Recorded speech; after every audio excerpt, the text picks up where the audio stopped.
I'm going to start out gross today and talk about feces and Kim Kardashian. Kim Kardashian recently said to an interviewer, if you told me that I literally had to eat poop every single day and I would look younger, I might. Laugh, please laugh, yes.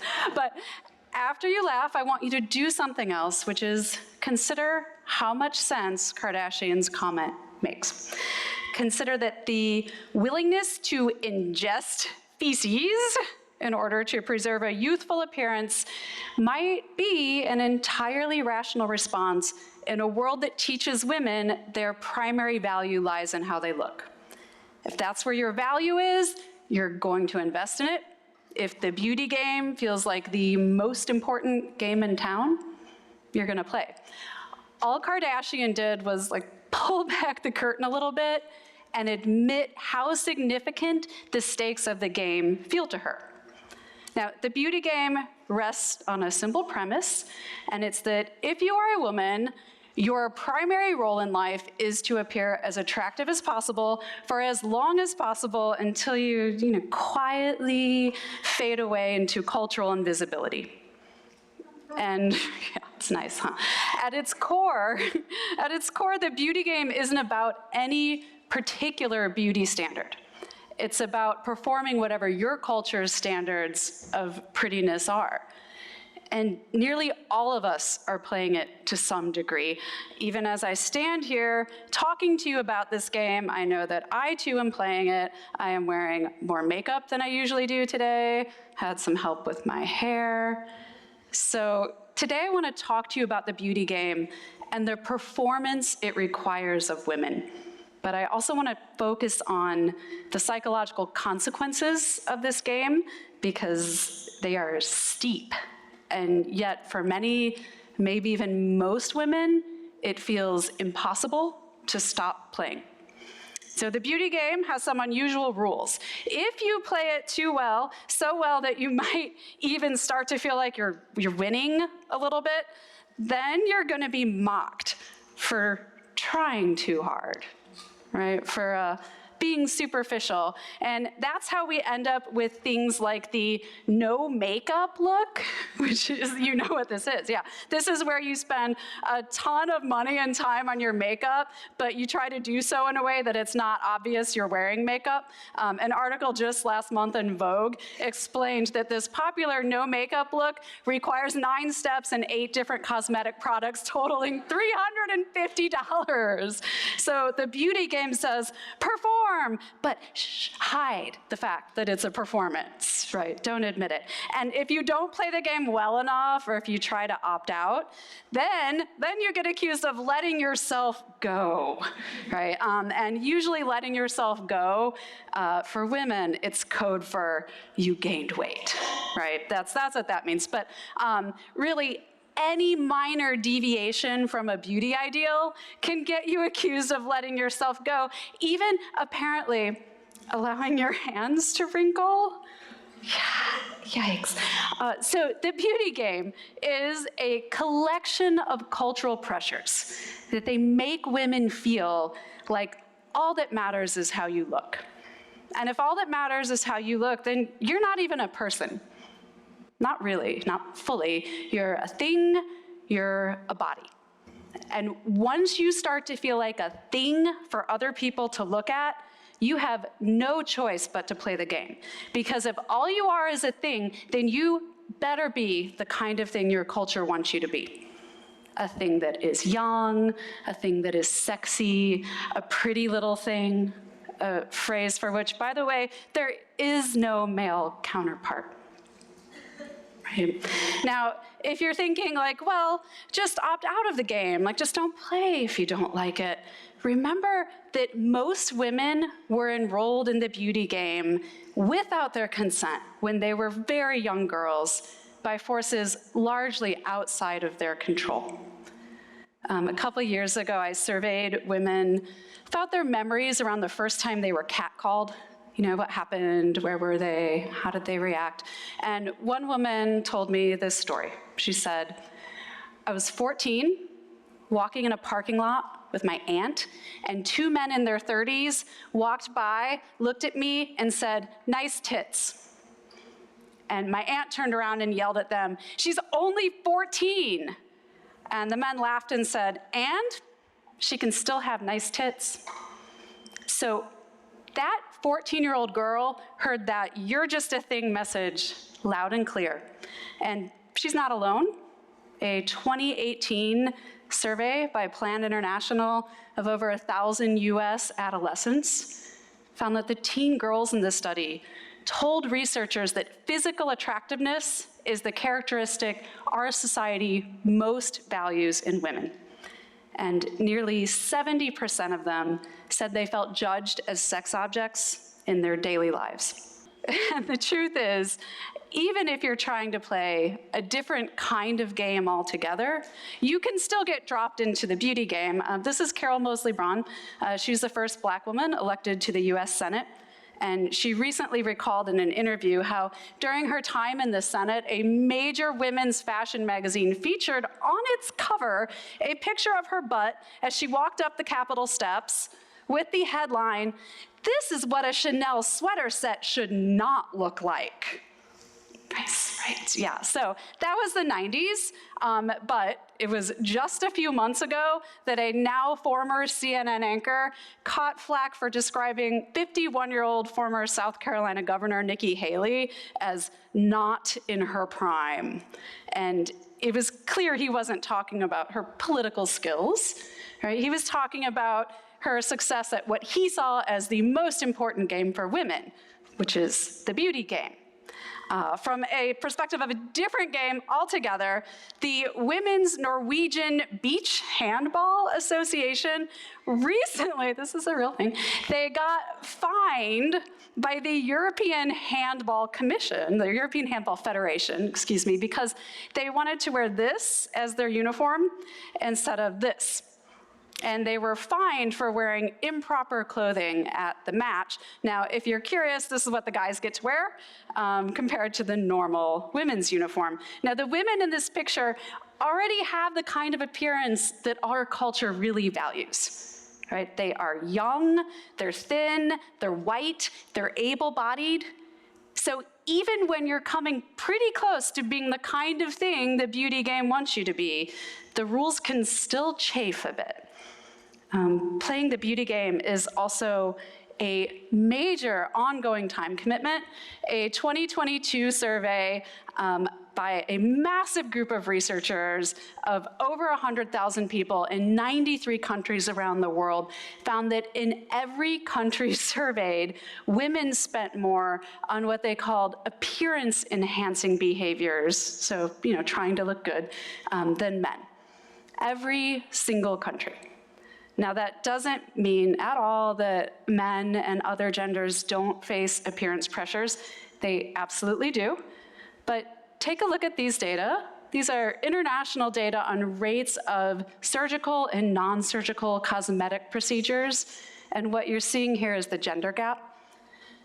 You take a look at this, and it's clear that women are bearing the brunt of the beauty game. This game can be exhausting, it can be expensive, and it can also literally hurt. One study my lab conducted found that 75% of young women said they wore shoes that caused pain and blisters, and an even greater number said they wore shoes that made it difficult to even stand for any length of time. In this same research, 6 times as many women as men said they wore clothing that makes it difficult to breathe. So take a deep breath while you think about that. Yeah, it feels good, doesn't it? The beauty game, right? The beauty game has a dress code. It was not written with comfort or freedom of movement in mind. The beauty game can also make it harder to care for your body because it pushes you to see exercise as a way to just whip your body into a more appealing shape, instead of encouraging you to move your body because it helps manage stress or is a good way to connect with other people or just I don't know, feels good, right? Fitness becomes a punishment instead of a possible source of joy. In one study my lab conducted, we randomly assigned women to take one of two versions of a fitness class. It was actually same class, same exercises, same music, same instructor, but half the women got the instructor who followed a script that said things like, this exercise helps you build strength in your legs so you can run, jump, and sprint like a superhero. And the other half, same instructor, different script, she said things like, this exercise really blasts fat in the legs. No more thunder thighs for us. So the women who had that first version finished their workout class feeling in a significantly better mood and feeling better about their bodies. And at the end of the study, when they finished their class, we asked the women to just write 3 words describing how they felt. The women who had the instructor who made all those appearance-focused comments, the most common words they used to describe how they felt at the end of class were ashamed and annoyed. The women who had the instructor who focused on health and strength in her comments, their 2 most common words, strong and happy. Now, if you really want to see evidence of the beauty game at work, look no further than your social media feeds. TikTok this year introduced an amped up new filter called Bold Glamour. I know some of you might not know what this is, but luckily some wonderful students from my lab have volunteered to show you. So here they are, normal. This is just their lovely regular selves. Ready? Here's Bold Glamour.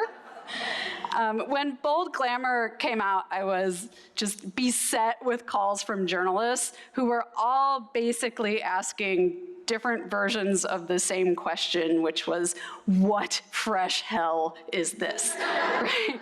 And I was like, yeah, it's a little hellish, I agree, but I don't think it's particularly fresh at all. It's just another tool in the beauty game. Once you are playing, there is always going to be pressure to level up, even to the point of absurdity. Now, I'm a psychologist. I've been studying women's body images for, yes, a little over 2 decades now. And it's not this filter in itself that worries me, or the no makeup, or the cosmetic procedures, or the toe-pinching shoes that do such a terrible job at being shoes. What really worries me is the way the beauty game turns us all into performers, alienating us from who we really are.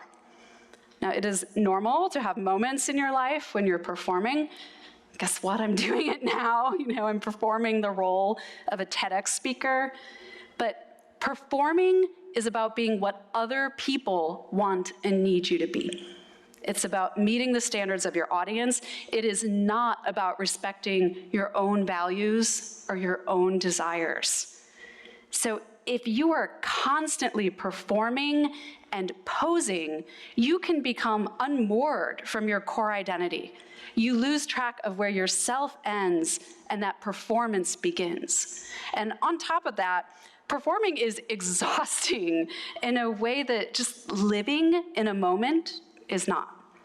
And to help make that point, I want to talk about something I call friend pants. Ready? All right. So a couple years ago, a friend of mine gave me these sweatpants, and they are super comfortable. They're actually dark gray, and they're loose, and they're stretchy, and they're really soft where they touch your skin. And I took to calling them friend pants, not just because they came from a friend, but because I only wear them around my real friends. Right? These are the kind of pants you wear when you're so comfortable around someone that you don't have even the slightest inclination to play the beauty game, not even a little. And to me, it is the ultimate compliment. If I greet you wearing friend pants, it says, I trust you so much that I don't need to perform around you. And I hope you all have at least one person in your life around whom you can wear your friend pants, because it is such a gift to get a break from the psychological burden of performing all the time. So I want to circle back to the beauty game. When I talk about beauty culture and the negative effects it has on women, one of the things I often hear in response is, if women don't like it, they should just opt out. But it's clearly not so simple, right? Women face real consequences, real penalties if they try to opt out. And I personally think we should be allowed to criticize a system even when we're still trying to find a way to live within it. I think it's worth understanding how we're shaped by cultural pressures, even if we can't entirely shut those pressures down. So what I'm saying is, maybe give Kim Kardashian a little bit of a break. Don't be so quick to hate the player just because it's easier to hate the player than it is to question the game. We should spend more time questioning the game, less time tearing down the women who feel like they have no choice but to play it. Now, I'm a realist. I don't think the beauty game is going anywhere. It is underwritten by enormously powerful beauty and diet industries. It is made more potent by social media. It's seasoned with a little misogyny, and it is nudged along by our own deeply human tendency to care about how we look to other people. Most of us cannot quit playing entirely. It's not an option. But there is a very realistic step we can take to start protecting our mental health from the slings and arrows of beauty culture. One of the most important things we can do is find or create spaces where we don't feel like we need to perform, where we're not posing for anyone or anything. Spend more time in your metaphorical and hopefully literal friend pants. Right? Nurture relationships with the kind of people who make you want to say, hold on, I gotta go put on my friend pants. Right? Build spaces in person and online where other people can feel comfortable in whatever their version of friend pants is. And most important, if you are out there in the world and you see a woman and it looks like she might be wearing her version of friend pants, and a little part of you starts to think, has she really let herself go? Right? Stop and consider that maybe what she's letting go of is the beauty game itself. And that would be a beautiful thing. Thank you.